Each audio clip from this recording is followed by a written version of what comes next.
Hello, this is my final project for If He Hollers, Let Him Go. First, I want to give kind of a background context and a review of the book. So, the guy on the right, you can see he is the author. His name is Chester Himes. He is an American writer and encompasses many genres, including crime, mystery, and politics. Um, he explores racism in the United States and also writes about African Americans in general. If He Hollers, Let Him Go is one of his novels. So the book follows life as a black person during a 1940s white society through historical fiction, and readers um, follow a fictional character by the name of Bob Jones. He is the protagonist, and it is in a period of 4 days where Bob faces constant racism in his work environment, love life, or everyday thought processes, and just blatant afflictions from white individuals. So there are constant conflicts that pile on top of each other, and they all relate to racial antagonism that damages his American dream of being a successful and married black man. And you could also notice there's a heavy dependence on the slang and dialogue to develop a fast paced and intense plotline. Now, there were many historical aspects that were scattered along the book, one of them being on page 81. Think of it, the first time in the history of our nation that Negro boys have served as pilots. We can thank Roosevelt for that, Heinz 81. So basically, this was when Jones was talking to Alice's dad, and I chose to research more into this piece of dialogue, and I found out that the Civil Pilot Training Act was passed in 1939 by President Franklin D. Roosevelt, and this law allowed for an expansion of experimental programs through educational institutions, and it made it possible for hundreds of minorities, such as women and African Americans, to enter the flying industry. But I want to move away from Roosevelt being the white savior of African American education because Cornelius Coffey, the man on the right, was actually an African American engineer and I believe is the true center of black aviation. So he was the first African American to hold both um, a pilot's license and a mechanic's license.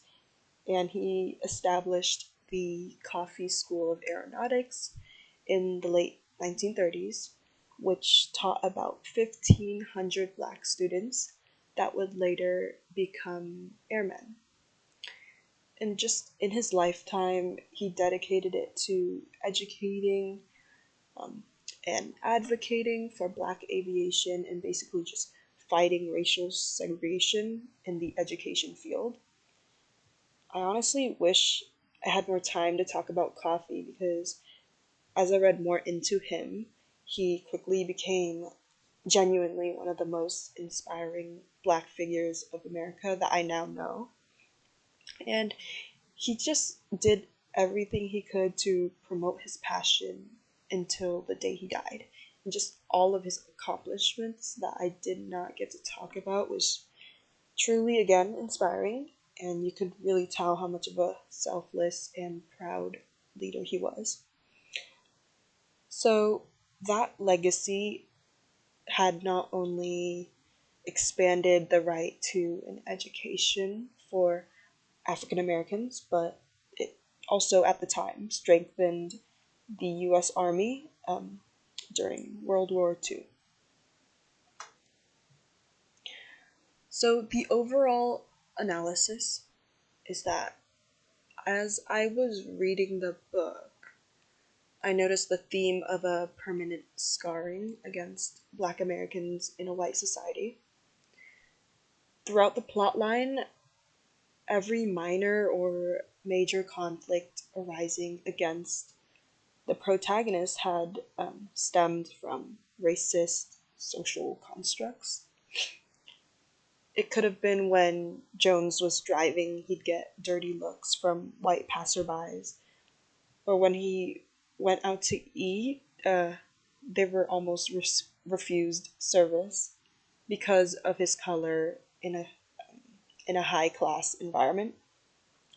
So just uh, page 28, the first quote says, "These white folks refuse to work with us N words." And that was an example of discrimination in the workplace infrastructure. The second quote, "You'll never get anything from these goddamn white people unless you fight them." And this quote really shows the desperation of Black people trying to live in a white society, and they're just trying to make it through an everyday lifestyle, thinking, the only way through is by putting up a fight. And I'm saying that both mentally and physically, which is crazy in a way, because while it's still a large problem today, I can't imagine how bad it was in that time period, and this novel did a good job portraying that. I also appreciated how the book kind of broke down the idea of how a slavery free state was the best place for Black success. And oh, like, since, there's no slavery, what can go wrong? But no, obviously, African Americans will always be met with racism no matter where they go, and that's where the scarring comes in. I also found it interesting that every single time Jones met or saw a person, he immediately goes into describing their physical appearance and whether they were Black or white, which is a subtle yet impactful addition on the plot if you think about it, because color being the first thing that comes into Jones' mind, it just shows that at that time race is all people saw. So that kind of adds on to how that affects the long-term scarring between races. Um, so the vocabulary I chose to research more about mainly leans toward old slang and offensive name calling. Number one, peckerwood. Two peckerwoods in overalls were standing over me. I'm 69. So this term is mainly used in the southern United States as an insulting name toward white people, and it basically just describes an ignorant, loudmouth, racist, rural class whites. Number two, that is the saddest jive. I'm 73. Jive is African American slang for deceptive or exaggerated or um, meaningless talk that originally was popularized during the 1940s and 50s from an energetic jazz dance style called the sorry called jive dance. Okay, number three, the cop leaned over to see me better. A um, I don't want to say the word, but so the word COON is a term used to discriminate against Black people in the earlier centuries by white people to put them down. It's similar to the N word. So The number 4, you're just a corn-fed N-word. So I want to talk about corn-fed. It's obviously another discriminatory phrase aiming to insult black people because it fed into the stereotype that African Americans only eat corn. There were a lot of other phrases that I could have put on here that were used against black Americans, but I chose not to because I wanted to switch it up a bit. But honestly, I wasn't shocked of the amount of insulting vocabulary. Rather, I was more shocked that white people managed to make up such profound phrases because hate drove them to. And it really shows how much African Americans suffered being thought as like an inferior race for so long. Now I am going to connect some details of the book to the present. Quote number 1, rich and light and almost white, you better hang on to her. Heinz 47. So this piece of dialogue about was talking about Alice, Jones' partner, and she was described as a rich and light woman, and they're basically just objectifying her because she is white passing, and that because she is pale, Jones should quote unquote hang on to her. So I'm going to connect this to a modern rap song by Danny Lay. And her song is called Yellowbone, and the lyrics in the chorus consists of Yellowbone, that's what he wants, over and over again.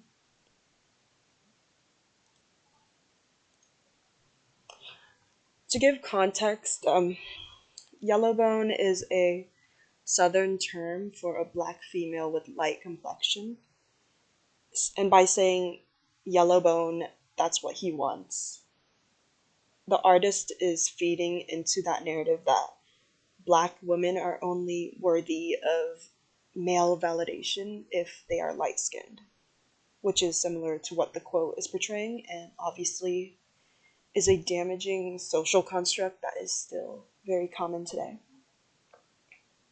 Quote number 2, any Negro in the neighborhood after dark was a suspicious person.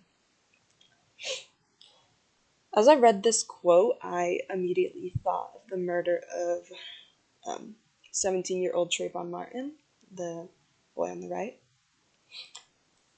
And this link leads to a 911 call between Trayvon's murderer, Zimmerman, and the police.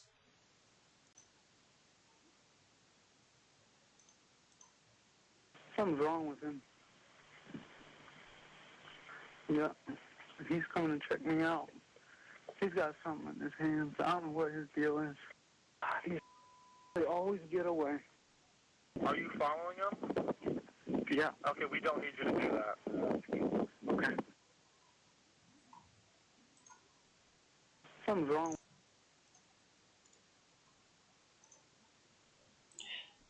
So basically, what's happening in that call is that Zimmerman thought Trayvon was acting suspicious when all he was doing was being black, wearing his hood, and walking home in the dark. Eventually, the conflict kind of got out of hand. Trayvon got shot and he died.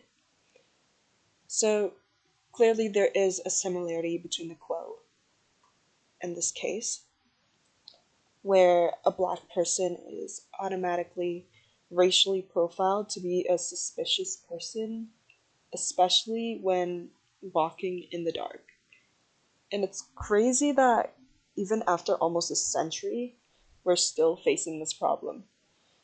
And proven with Trayvon's murder, racial racial proliferation against black people wherever they go is still devastatingly common. This is my bibliography, and thank you so much for listening.